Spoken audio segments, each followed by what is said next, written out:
રાજકોટથી સમાચાર શહેરમાં વરસાદ વરસી રહ્યો છે। રાજકોટના અલગ અલગ વિસ્તારોમાં racecourse, ring road, jubilee circle સહિતના વિસ્તારમાં વરસાદ છે। મેટોડા અને આસપાસના ગ્રામ્ય વિસ્તારોમાં વરસાદ વરસ્યો છે, જેના કારણે વાતાવરણમાં ઠંડક પ્રસરી ગઈ છે। અમારા સંવાદદાતા પરાક્રમસિંહ જાડેજા પાસેથી વધુ જાણકારી પ્રાપ્ત કરીશું। પરાક્રમ, જેની રાહ જોવાઈ રહી હતી વરસાદ, તેનું આગમન રાજકોટ શહેરમાં થયું છે, શું વિગતો?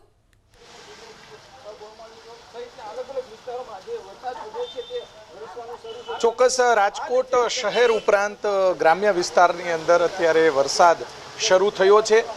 અંબાલાલ પટેલ દ્વારા 13 થી 16 દરમિયાન સૌરાષ્ટ્રના અલગ અલગ વિસ્તારોમાં વરસાદ પડશે તેવી આગાહી કરવામાં આવી હતી। અત્યારે જોઈ શકાય છે કે રાજકોટના જુબેલી, રેસકોર્સ ગ્રાઉન્ડ સહિતના Gondal road, Dhebar road, Kalawad road, university road સહિતના વિસ્તારોમાં વરસાદ છે।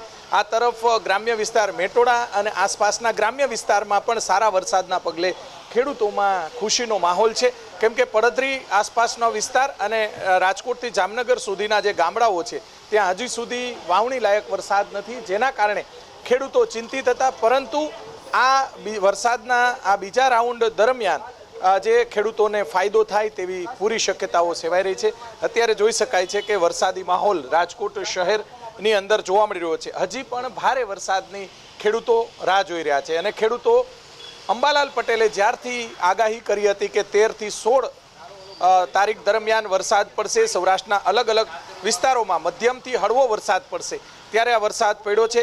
લોકપ્રિય હવામાન આગાહીકાર છે અંબાલાલ પટેલ, તેમની આગાહી અત્યારે સાચી પડી છે।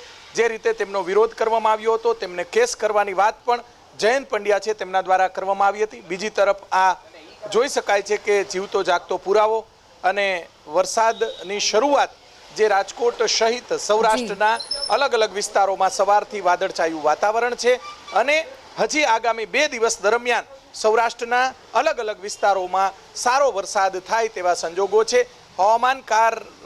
હવામાન વિભાગની પણ આગાહી હતી અને સાથે સાથે અંબાલાલ પટેલ છે તેમની પણ આગાહીના પગલે ખેડૂતોમાં ક્યાંક ને ક્યાંક ખુશીનો માહોલ જોવા મળી રહ્યો છે। જી પરાક્રમ, આભાર આ જાણકારી આપવા માટે।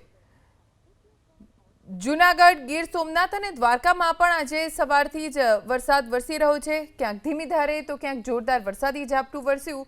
હજી સારો વરસાદ વરસવાનો આશા ખેડૂતોને છે।